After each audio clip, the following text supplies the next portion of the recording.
horror is most commonly defined as an intense feeling of fear, shock, or disgust. It tends to bring out a person's true nature, or what is known as the fight or flight response. Someone who is more courageous or often confident in their own ability to handle a situation will likely fight through the feelings horror gives them, while someone who is more easily shaken or intimidated by such things is likely to flee from a situation and try to preserve their own well-being over others in the process. In today's class session, I will take a deeper look at some of anime's most well-known forays into the world of horror, as well as the man simply known as the father of horror manga. I'm Summers with Baka to Basics, and I hope you'll hold my hand as we dive into the terrifying and disturbing world that is horror and anime. Class is officially in session. Akin to how the sports genre had slower goings, horror and anime followed a very similar start. The first known horror TV show was Hakuba Kitaro, or as it is known today, Gigigi no Kitaro, created in 1960 by Shigeru Mizuki. It is most well known for popularizing folklore creatures known as yokai, a class of spirit-like monster. The show has had 6 different runs on television, totaling 536 episodes, with the most recent run ending in March of 2020. For the next 30 years, though, anime would mostly stay away from the horror TV shows, and instead be subjugated to OVAs, original video animation, which are films and short series made specifically for release in home video formats. These entries were seen as being far too violent for a proper television release, and thus were sold as VHS tapes for people to binge themselves. These often gory and brutal tapes are another part of the large reason anime saw such a boom and demand for it in the western part of the world. Mermaid's Forest and Mermaid's Scar tackle a story of never being able to die. Laughing Target takes a look at dark love triangle full of jealousy and supernatural happenings. Judge takes a look at a Japanese version of hell, where judgment is passed upon the living. And perhaps the most gruesome and darkest of these would be Genocyber. In 1992, Tony Takazaki wrote and published one volume of this manga, but then ceased production, and the story remains unfinished to this day.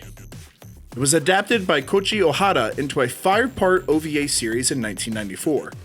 The plot of the anime differs significantly from the manga, but both are notable for their extreme grotesque and all-around over-the-top use of graphic violence.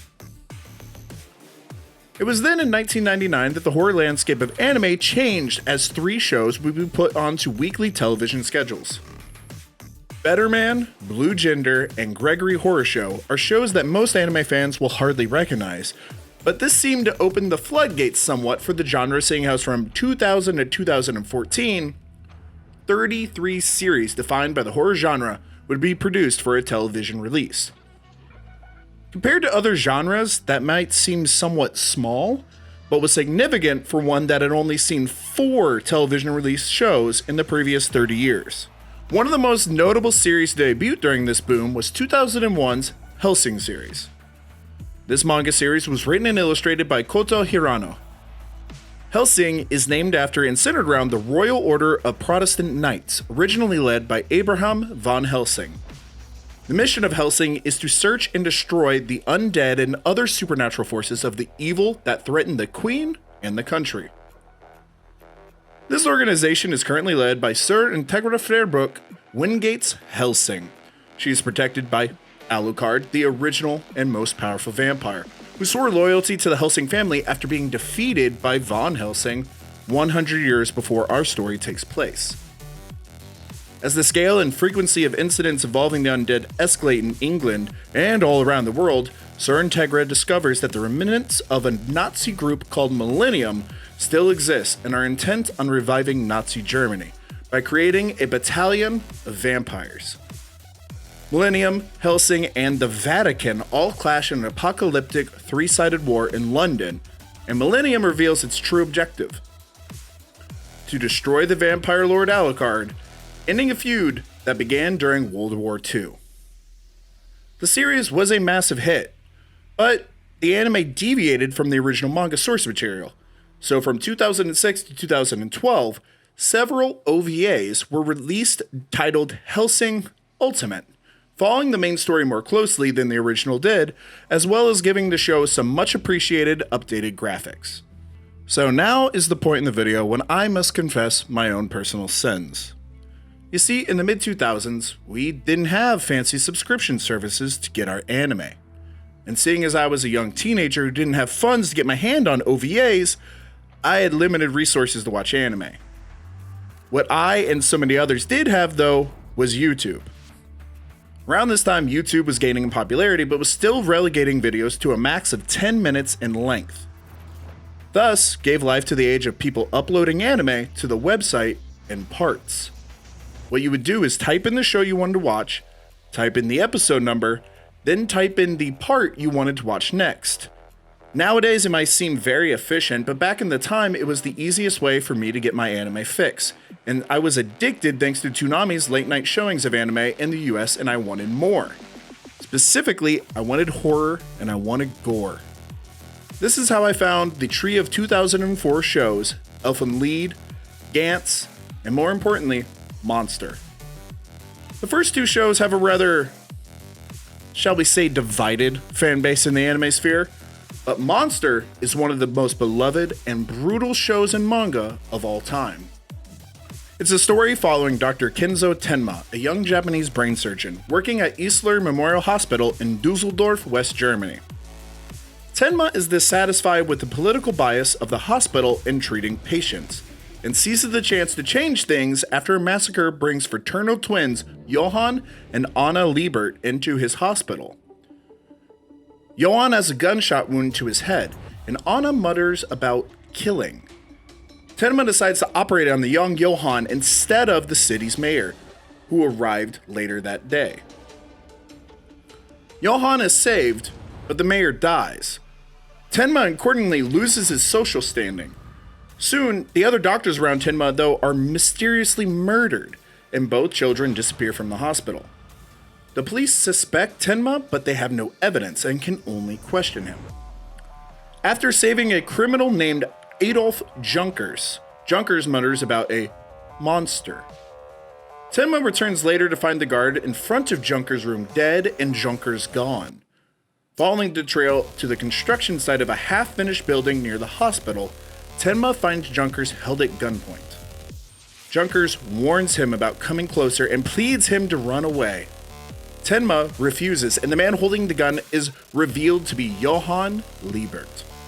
Despite Tenma's attempts to reason with him, Johann shoots Junkers, telling Tenma he would never kill the man who saved his life. He walks off into the night, with Tenma too shocked to stop him. The crazy thing about all this is that this is just the start of where the show takes itself, and it is an insanely fun and demented watch for anybody. Now, when mentioning horror, you have to talk about the father of horror himself, Junji Ito. Some of Ito's most notable works include Tome, a series chronicling an immortal girl who drives her stricken admirers to madness, Uzumaki, a 3-volume series about a town obsessed with spirals, and Gyo, a 2-volume story in which fish are controlled by a strain of sentient bacteria called the Death Stench. His other works include the Junji Ito Horror Comic Collection, a collection of his many short stories, and Junji Ito's Cat Diary, Yori and Moo, a self-parody about him and his wife living in a house with 2 cats. Ito began to draw manga at the age of 4, taking inspiration from the works he read in magazines. He continued to draw as a hobby until he became a dental technician in 1984, where he struggled to find a balance between the two. But then in 1987, he submitted a short story to Monthly Halloween that won an honorable mention in the Kazuo Umezu Prize, with Umezu himself as one of the judges. This story would then run for 13 years and was later serialized as the previously mentioned Pome. Among the many accomplishments Ito is known for, another may be unknown by most fans. Film director Guillermo del Toro cited on his official Twitter account that Ito was originally a collaborator for the video game Silent Hills, of which both Del Toro and game designer Hideo Kojima were the main directors. However, a year after its announcement, the project was cancelled by Konami, the IP's owner. Ito and Del Toro would later lend their likeness to Kojima's next project, Death Stranding. I love horror. I love horror movies, TV shows, haunted houses, Halloween, and just the general rush I get from fear. Horror has thankfully been more prominent in anime the past 2 decades, and that is something I really hope continues. And if you're someone who has just seen Junji Ito's anime adaptations of his work, I highly suggest you go search out the originals. They have this different sense of dread and overall uneasiness that you don't get in the animation. That is all that we have for today's class session. If you haven't already, subscribe to the channel so you will never miss one of our videos. Also, leave us a like and comment about a horror franchise in anime or manga that you love. I've been Summers with Baka to Basics, and I'll see you the next time class is in session.